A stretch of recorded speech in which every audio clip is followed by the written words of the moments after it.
یعمل مثقال ذرۃ شرا یرا، ایک نہیں 1,00,000 قرآن خوانی کر ڈالو، ایک نہیں 1,00,000 قرآن پڑھ کے مرنے والے پہ بخش دو، مرنے والے کو کچھ بھی ثواب نہیں ملے گا، اس کی اپنی زندگی میں جو اس نے عمل کیے ہوں گے وہی اس کے کام آئیں گے۔ اگر قرآن خوانی کر کے کسی کو بخشنے سے ثواب ملتا ہوتا اور کوئی آدمی جنت میں جانے والا ہوتا، قرآن کے بخشنے سے تو اندرا گاندھی تو جنت الفردوس کی وارث ہو جائے گی۔ ہمارا باپ مرتا ہے تو ایک قرآن پڑھا جاتا ہے نا، اندرا گاندھی مری تو ضمیر فروش کٹھ ملاؤں نے، اپنے ضمیر اور اپنے ایمان کو بیچنے والے ملا اور مولویوں نے اس کی سمادھی پر 3 قرآن خوانی کی ہے، صرف کانگریس سے پیسہ وصول کرنے کے لیے 3 قرآن۔ ایک قرآن جس پر پڑھ کے بخش دیا جائے تمہارا باپ جنت میں چلا جائے، 3 پڑھے جا رہے ہیں، کیوں نہیں جائے گا؟ صاحب وہ کافر ہے، کافر کہاں ہے؟ نہیں، وہ کلمہ نہیں پڑھتا، جو کلمہ تم پڑھتے ہو وہ بھی تو وہی کلمہ پڑھتا ہے۔ تم کہتے ہو لا الہ الا اللہ محمد رسول اللہ، اس یہاں پر بھی تو یہی کلمہ لکھا ہوا ہے۔ اتھرو وید کے 20ویں کانڈ میں، اور پنڈت مرنے سے پہلے اپنے بیٹے کو وہی انکہی کے جملے سکھلاتا ہے، لا الہ ہرنے پاپن الا اللہ پرم پدم، تو جو چاہے سورگ تو جپے نام محمدم۔ ہائے میرے بیٹے، مرنے سے پہلے لا الہ الا اللہ پڑھ لینا، تیرے سارے پاپ مٹ جائیں گے۔ لا الہ ہرنے پا الا اللہ، لا الہ ہرنے پاپن الا اللہ پرم پدم، لا الہ الا اللہ پڑھ لینا، تیرے سارے پاپ ہو جائیں گے، مٹ جائیں گے۔ یہی تو اللہ کے نبی نے کہا تھا، ان الاسلام یہدم ما کان قبلہ، اسلام لے آؤ۔ اسلام کب لایا جاتا ہے؟ جب کلمہ پڑھا جاتا ہے۔ ما کان قبلہ، جتنے بھی گناہ تم نے کیے ہیں سارے کے سارے گناہ معاف ہو جائیں گے۔ جو کلمہ تم پڑھتے ہو وہی تو وہ بھی پڑھتے ہیں، فرق اتنا ہے۔ دلیل کیا ہے؟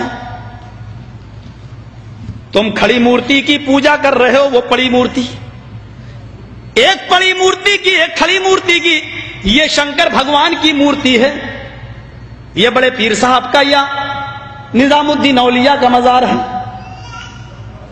یہ احمد رضا خان کا مزار ہے، یہ کھڑی مورتی ہے، یہ پڑی ہے۔ جو کام اس پہ ہو رہا ہے وہی کام تو اس پہ بھی ہو رہا ہے، ورنہ مجھے بتا دو، ہندو چنری چڑھائے مورتی پہ تو کافر، تم چادر چڑھاؤ تو پکے مسلمان، وہ ہار ڈالے تو کافر، تم پھول برساؤ تو پکے مسلمان۔ یہ کوئی چیز کھانے کی مورتی پہ چڑھائے تو کہے پرساد، پرساد کھانا حرام۔ یہاں پر کوئی چیز چڑھائی جائے اس کو کہو تبرک ہے، اور یہ کھانا بڑا مبارک۔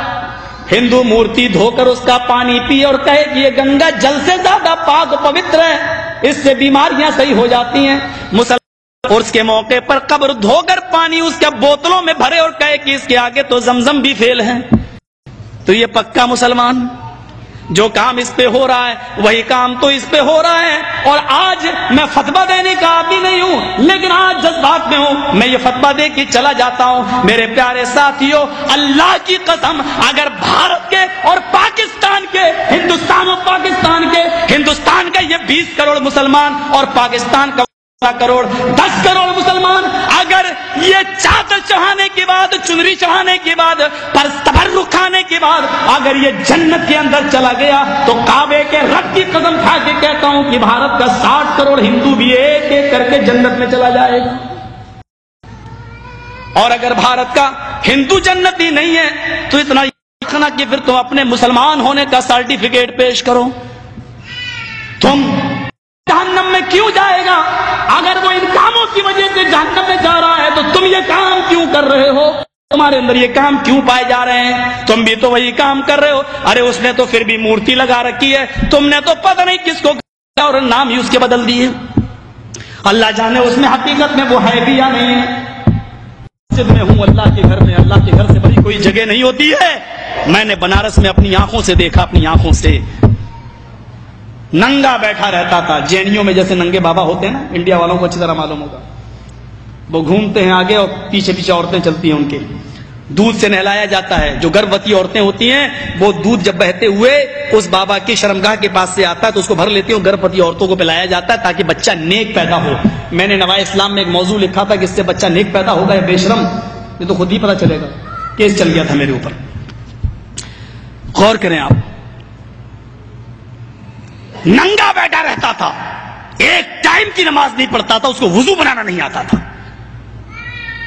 مر گیا جب وہ، اس کا مزار بنا دیا گیا. 3 سال کے بعد اس کا نام رکھ دیا گیا ننگا بابا. نام بھی ہے ننگا بابا. ان کو نام بھی ایسے ہی ملیں گے، اللہ کی قسم ان کو صحیح نام بھی نہیں مل سکتے. ننگا بابا. ذرا بتاؤ کہ ننگا رہنا کون سی شریعت میں ہے؟ کون سا مذہب ننگا رہنے کی تعلیم دیتا ہے؟ کون سی تہذیب ننگا رہنے کی؟ اور یہ نام تک رکھا گیا ننگا بابا. بابا ننگا بابا باقاعدہ. جیسے بریلی کے اندر تھا کتا بابا، اب تو بدل دیا لوگوں نے، کہتے کتب بابا، کتب کر دیا. لیکن رکشے والے سے کہو کتب شاہ کے مزار پہ جانا تو جانتا ہی نہیں جب تک یہ نہ کہو کتا بابا. ایک کا نام ہے پتنگ بابا. کسی شریف انسان کا کام ہے پتنگ اڑانے کا، نام رکھا گیا پتنگ بابا. بنگلور سائڈ میں چلے جاؤ، مجھے میرے دوستوں نے دکھلایا جنگلی بابا. کون نام ہے؟ نام تو پہلے اچھے رکھ لو یار، صحیح رکھو.